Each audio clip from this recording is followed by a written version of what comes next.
Hey everyone, this is my fourth in the series of health from my experiences, how to be healthy and how I gain my health, at least past year or so in the best shape and fit and so on and so forth I am in.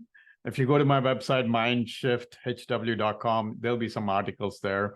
All the videos I'm going to do will be also in article form, plus extra content on my current eating regimen for those who are curious on what I eat and how I eat and all that stuff. So I encourage you to go look it up or go there and see if those articles help apart from the videos. So anyway, again, welcome to Mindshift to Health and Wealth. This is my fourth video in the health series. The first three were about why and what. You start with the why, on why you want to be healthy, or what is the reason you want to be healthy. And I gave several scientific reasons also that's coming soon, like in 12 years time frame. Ray Kurzweil and a couple of other people, prominent scientists and all, predicted that we will reach where we will start reversing age. We'll have technology to reverse our age. So if you remain healthy till about 12 years from now on, you are in for great time. So that's the reason, one of the reasons I started on my health journey, like started noticing these trends on how, technology is going ahead, and also the older methods really work great. So anyway, I covered the mindset, I covered why and what, and I covered the habits, how, creating habits is the most important thing after you set your mind to it. So now I'm going to cover essentially three topics. One is breathing. People don't realize how important breathing is. Well, if you don't breathe, you die. I'm not talking about that. I'm talking about more about the number of times you breathe and the breathing exercises that you should do to maintain the optimal health. So people don't understand that. I'll go through that. Second topic is going to be meditation, how important it is for your body, right? Yeah, mind, getting your mind clear and all that stuff is great. People now understand meditation more. A lot of science. Huberman did a great podcast. I will try to put a link to that podcast, 2.5 hours. He goes into various forms of meditation, what's good, different people, how different people should do meditation, all that stuff. A lot of science into it. There are books about it. So multiple ways. Again, I'll try to cover those too. And lastly, sleeping habits. Last but not least, without good sleep, science has proven now, sleep can be number one indicator, by the way, of potential issues. If you're not sleeping well, you're in danger, pretty much. All right, let's get into breathing. So James Nestor is the guy I first heard it from. So Google him, look up his videos, look up his website. He goes into a detail about this, but there's several other athletes and others I've heard about slowing down your breathing. So ideally, most people, I believe, I forgot the number now, you go look it up. I haven't looked it up recently, but close to 12, I guess, 8 to 12 times human being breathes. That's the average, I guess, normal people. But you're supposed to breathe only 6 times or less. If you go down to 4th, you're breathing very efficiently. That actually is an indicator of longevity. The less you breathe per minute indicates longevity. There are evidently Olympic athletes actually who train to breathe low number of rates to increase the efficiency and endurance, so on and so forth, like long distance runner. I forgot which type of runner. I believe it was a long distance runners, or even like marathon runners who'd like train themselves to breathe low, because if you've ever been a runner, that's the hardest thing. I don't know how you could breathe slow, because when I used to run, I used to breathe a lot, trying to get my breath and all that stuff. I wasn't a long distance. I ran maybe sometimes 7-8 miles on the weekends, or 6-7 miles probably. But anyway, that's the importance of breathing. So our bodies, fall asleep because of breathe too, right? We when we sleep, we breathe really slow and very low number of times. And that's when our body is essentially rested state, right? But we'll get into the sleeping habits later. So it's not about sleeping right now, breathing. So that's one, number of times you breathe. The other is breathing exercises. It's very, very important. I've been practicing Wim Hof and intermittently, like every week once, I do Soma breathing for 4 years now. So I started in 2020, I think Feb time range. So it's 2024, January. So it's 4 years almost. And I never stopped once, even when I had severe issues with my gallbladder, my ulcers, I didn't stop. So that is critical in my not getting sick, other than those gallbladder and stomach issues. I mean, I got sick, like maybe a cold for a couple of days, cough. I think I had one sore throat issue in last 4 years. That was last year. I don't know, sometime in summer. I don't know. Whenever it was, that was the only time I had like a sore throat. It wasn't a cough. I mean, I maybe had a cough for a day. What I do is I increase my Wim Hof method to 2 times instead of once. So I do it once every day in the morning after I get up, go to the bathroom, wash my, brush my teeth and all that stuff, good stuff. The first thing I do is Wim Hof method of breathing before I start my exercise. So the Wim Hof method, if you're not familiar with it, you do 30 to 50 times, whatever the case is, maybe even 20 to 30 times, 20 to 50 times, whatever, right? You do breathe in deep till your breath hits your lower part of your tummy, essentially. That's how you breathe. And then breathe out. Remember one thing? Breathe in through your nose only. I've learned that lesson too. In some Wim Hof days, people doing that. No, that's not good. You don't breathe to your mouth. You breathe to your nose only, deep breathing. So there's a lot of science going into Wim Hof method, right? You can go study. Huberman did, who is from Harvard, by the way, Andrew Huberman. If you don't know who it is, Google him. They did a study on Wim Hof. It's not just breathing. They study on his cold bath and all that stuff, which again, I do cold baths, not necessarily ice bath, cold bath. I start with a cold bath now. Before I used to do complete cold baths for a year and a half, I did that. Again, that's another one you can practice. I don't think I'm covering that in my series, but that's another one, right? Cold baths are really important. There's a lot of science behind it. Why cold bath or going into sauna is very important. Anyway, getting back to breathing, do that exercise. I didn't get COVID vaccine. Heck, I got banned a party because I didn't have COVID vaccine. I said, yeah, thank you. No, thank you. I won't go to the party. I'd rather take care of my, well-being than getting a vaccine to attend a party, right? But, now we all know how that was a whole, it was just a disaster. The disaster is, it's still more coming out now. How many people are affected now because of that COVID vaccine, which wasn't tested properly and all? I've taken vaccines, flu vaccines and the regular vaccine. I'm not, not against vaccines at all.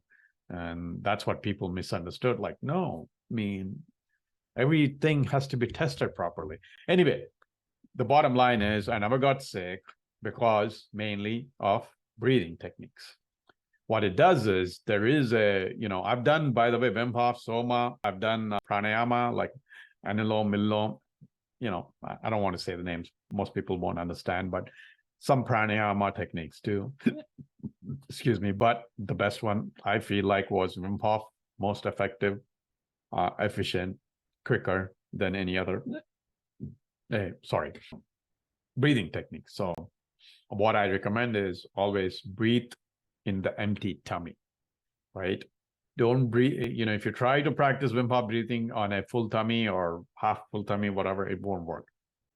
The best efficient way to do it is on empty tummy. That's my experience. If you try it differently, try it.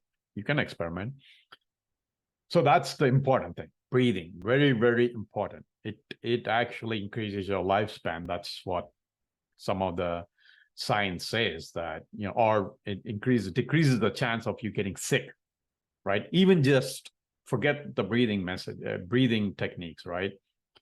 If you just breathe, 6 times or less per minute, you can time yourself, then you're breathing very efficiently, avoiding a lot of like viruses and all that stuff.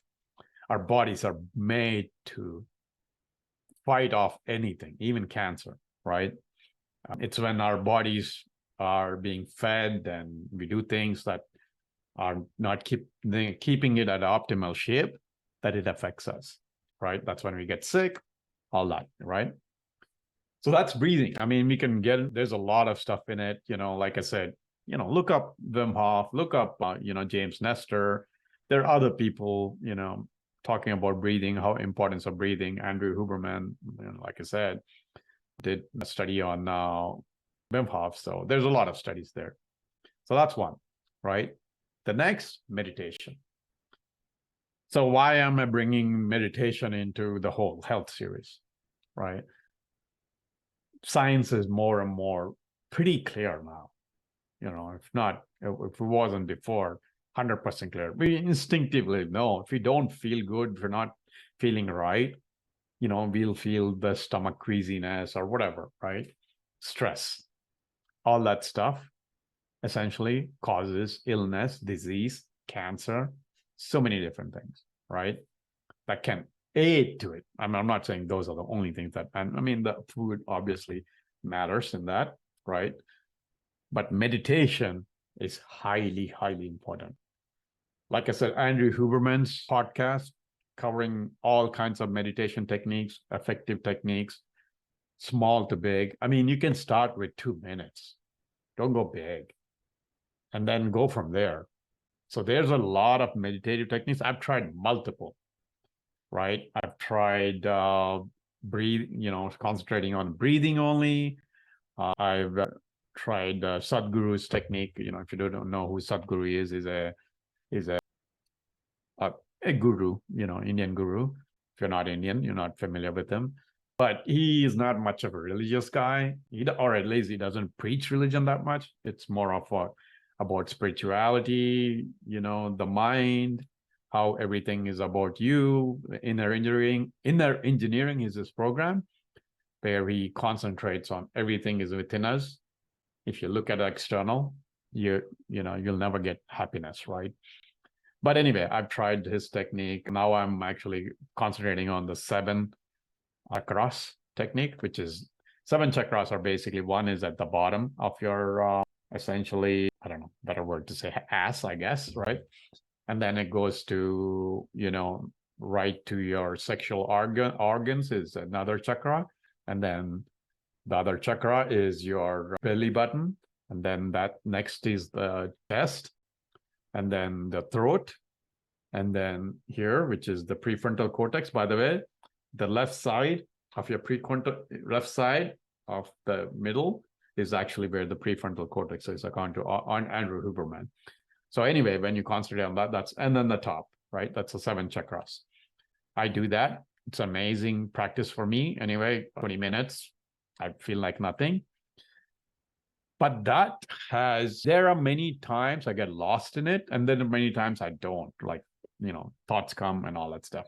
So the biggest misconception about meditation is people think they have to, 10, 15, 20 minutes. They have to sit quiet and like not think about anything. That's the misconception I had, about the monkey brain, whatever. That's all BS. Nobody can concentrate 20 minutes. Well, maybe the gurus, right? I'm not talking about that. I'm talking about normal people, right? Most normal people cannot think about something within a minute, essentially. You cannot sit with your mind to concentrate on only one thing for a minute. If you do it even 15 seconds, it's amazing, right? So if you go with that mind, then you won't be frustrated with meditation. So you can just do meditation with just concentrating on your breathing, how your breath feels going into the body, how it comes out. That's one easy way, right? Or listening to the body. There's a book called Warrior Meditation. Amazing, amazing book. The best book I read on basically meditation as far as being fully, not like closing your eyes thing, where you're constant, you can look at things, you can hear things, everything, but you're in a meditative state. So I highly recommend that book, The Warrior Meditation. So I've shared that in my Instagram account and YouTube before. So you might be able to look for it and find that. But the bottom line is, in the end, meditation is about being in the present. That's what I've discovered from everything, is being in the present moment. And what happens when you do meditation is, Andrew Huberman did, but he explained there's 3 parts of your body brain that get connected properly. There's also another book or a podcast I've seen where it the body keeps the score. Body keeps the score meditation. They discovered, several research fellows discovered that medial prefrontal cortex and medial cortex and prefrontal cortex, I believe, get connected when you start meditating. And that makes you aware of your emotions. When you're getting emotional now, you get more centered, right? You don't get stuck in anything too much, and your sleep is better, so on and so forth. Which means you're not fighting, or your energy is not dedicated to like the negative stuff, right? When your body is stuck in your past or the future, you're constantly like being hypercritical of yourself or others, so on and so forth. The negative, anything negative within you creates possibility of being sick, unhealthy. So that is critical. So when you hear people say, "Oh, he looks so healthy, but he got sick and he died suddenly." No, just because you look fine doesn't mean there's things going on that are really killing you from inside. And our body is really very good at hiding. There's several signs now saying our body is so good. Tony Robbins, constantly says this. Peter Diamond these other guys. They created this whole testing methodology called Life Force company.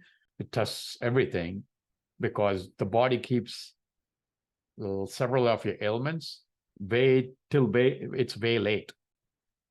So that's what the mind is about, right? Mind can create a lot of things that within our body, and the body is trying to fight, and then that creates all of issues. So meditation is not just about your work or your happiness, but for your health, it's critical.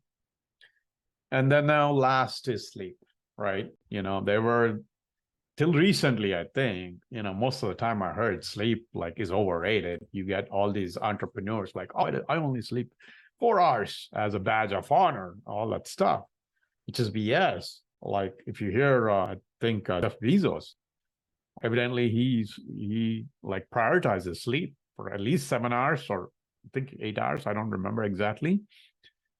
But being one of the richest guys, him prioritizing sleep, it's critical because that's what he said. That's critical for proper functioning. And according to science, lack of sleep can be number 1 indicator for your health, number 1 indicator for danger for your health. So getting at least 8 hours optimal. I guess you can get away with 7. I pretty much try to prefer at least 8 hours, but I think I manage around 7 hours, between 7 to 8 hours. But the meditation does help because I meditate. I use different techniques, right? My meditation is just not the closing eyes and all that stuff, but my breathing. The Wim Hof method, that's another meditation, a little bit of a meditation. I do affirmations, that's another meditation. And then I pray to people in my life to, whatever they're suffering from, to get over it, stuff like that. So it takes me about 40 minutes or so, good 40 minutes of meditation time, right? I think that's what helps me in not having to have too much sleep these days. Before, I used to feel groggy if I don't get sleep because I don't drink coffee right now. But anyway, so sleep, another critical point. Eating and all that stuff is good. And your eating will affect your sleep, which I'll cover, obviously, in the next episode. Basically, I'm going to guess that might be the final episode, to make it a more condensed series so people get most value out of it, not wait for the episodes too long. So bottom line, the 3 topics I covered, all are critical: breathing, meditation, and sleep. Kind of all go together, sort of. One leads to another, essentially. I hope this is helpful. Again, go to my website if you need more information, or this particular script or article, in more condensed form, probably listed on the website. Mindshift. Thanks again for listening or sharing this episode.